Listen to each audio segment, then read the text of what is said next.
Hey dads, welcome back to the Fit Dad Club podcast. My name is Jason Barrett, and this week, what I want to talk to you about is four key principles that apply to parenting, that also apply to fat loss, and how we can learn from how we parent and the principles that we take into parenting, and how they apply to losing fat as well. So fundamentally, if you can parent, you can also lose fat. You just need to transfer the principles and the mindset from one to the other. So if you're enjoying the Fit Dad Club podcast, if you're enjoying the content we put out, feel free to subscribe to the podcast, leave us a 5-star rating and review if you enjoy it. And if you have any questions, feel free to DM us on Instagram, and we can do a podcast on anything that you want. So number one is you have to be patient. Now, my child situation is I've got a 3-year-old and a 1-year-old, and that involves an immense amount of patience. Even just the other night, I was laying in bed helping my daughter go to sleep, and she was just talking 10 to the dozen about her day and how she was feeling, what was going on, all these just random things about the holiday we had just been on. And there was a lot in that. It was just she was talking, bouncing off the wall like a pinball. And I was like, initially going to be like, hey, just stop. Like, it's sleep time. Let's go to sleep. But I remind myself I have to be patient. She's experiencing things for the first time. This is her going to sleep, getting all the stuff out of her head, all the stuff that races through our own heads that stop us from going to sleep, right? That we never express. I'm like, well, let's let her express it. So I was patient.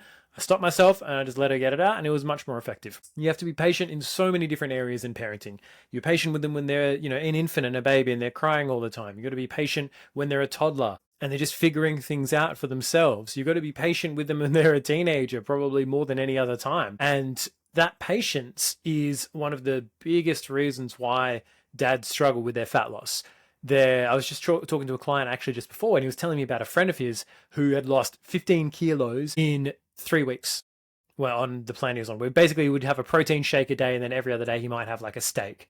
I'm like, that is an egregious calorie deficit. And all he's going to do is lose a bunch of muscle and then put it all back on as fat once he actually comes off that and just starts trying to eat like a normal person again, because there's no balance there.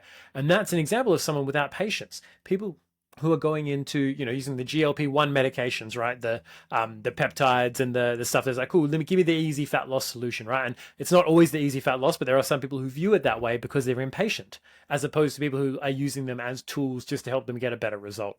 Think about how patient are you willing to be on your journey? Our goal and our priority when it comes to clients is we want to go, let's go at least 0.5% to 1% of body weight a week, have it in that range, so you're not losing a lot of muscle.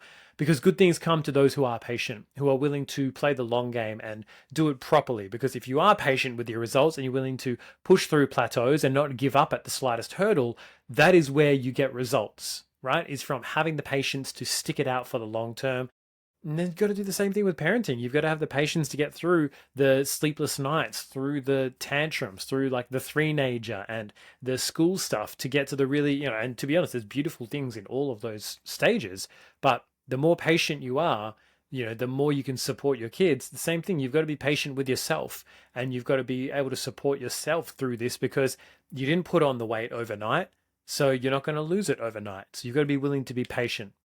Number 2 is you need to be prepared. You need to have a plan. You need to have a strategy, and you need to look ahead, because there's nothing worse than getting out to the park, going for that drive and realizing you don't have the snacks, or you don't have the shoes, or you don't have the sunscreen, or you don't have the water bottles, right? And the idea is that typically dads are worse at remembering these things because oftentimes we're not the ones doing them as often. But it's I've always had the funny moments from when I started parenting where I would forget the nappy or forget the snacks or do those kind of things. And you need that level of preparedness as a dad, as a parent. You also need that level of preparedness in fat loss, right? If you're going to the park and you forget the snacks, the outcome of that is you're going to end up with really grumpy kids that are really hungry, that are starving. And it's like, well, fuck, we're going to have to make a pivot, go to the shops, pay more money than I'd like to for some Maccas to keep them happy, or whatever the result ends up being. It's because you weren't prepared.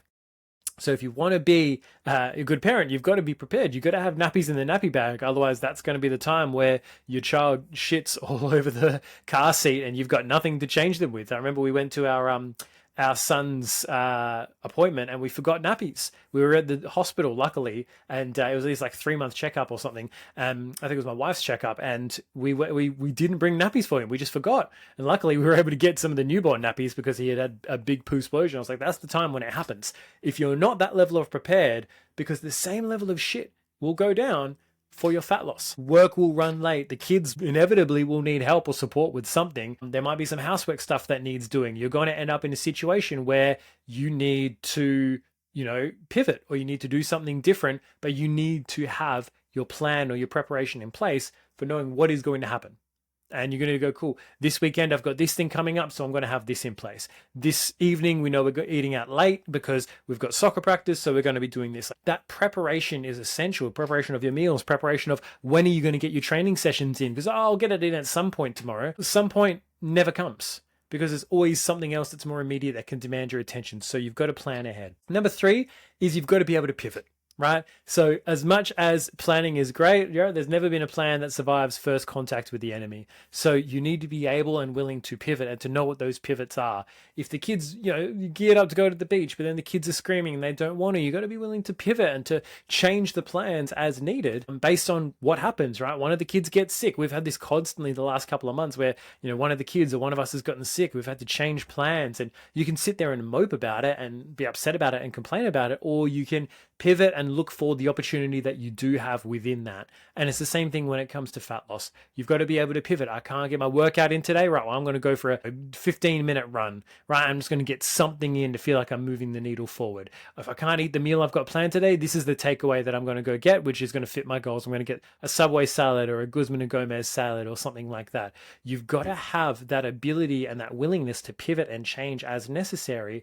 Otherwise, you're just going to be stuck, because the best laid plans often go awry. No plan survives first contact with the enemy. Everyone has, Mike Tyson said, everyone has a plan until they get punched in the face, and your kids are constantly going to be punching you in the face. So from having the ability to pivot with them, but also having the ability to pivot because of them and for your fat loss plan, it's essential that you have that behavioral flexibility to know, if this happens, then I do this, and have those pivots planned, right? So it's almost like number 2 and number 3 go together.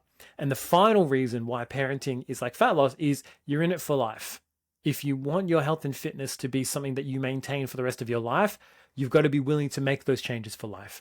You can't go back to drinking 12, 24 beers in a week if you want this health and fitness thing to stick. If you want your results to stick, you've got to make sure that you're in it for the long haul. And it's the same thing with your kids. You've got kids for the rest of your, ideally for the rest of your life. Right? It's a lifelong commitment to raising them, to teaching them, to being there for them.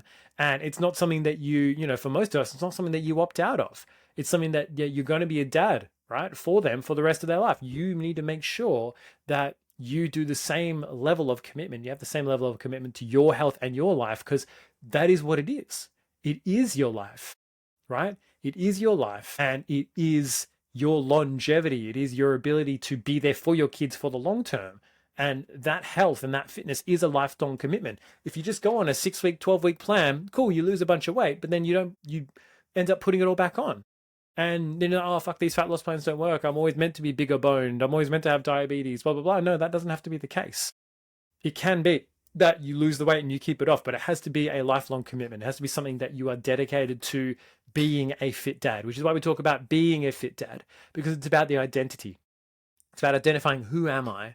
I am a fit dad, right? I am a good dad. I am a father, right? These are the things that they shift our identity at a fundamental level. But too many people still see themselves, too many dads still see themselves as, I'm the big boy. I'm the guy who can finish the whole pizza and polish off 12 beers and whatever. It's like that's how they see themselves. But that self-perception needs to shift. And it needs to be a identity level shift if you want to make it a long-term solution to you having the weight off for life. So that's today's podcast. I want to just talk about some parallels between parenting and how parenting can teach us fat loss. If you enjoyed it, let us know, and I look forward to seeing you on the next one. So till then, peace out.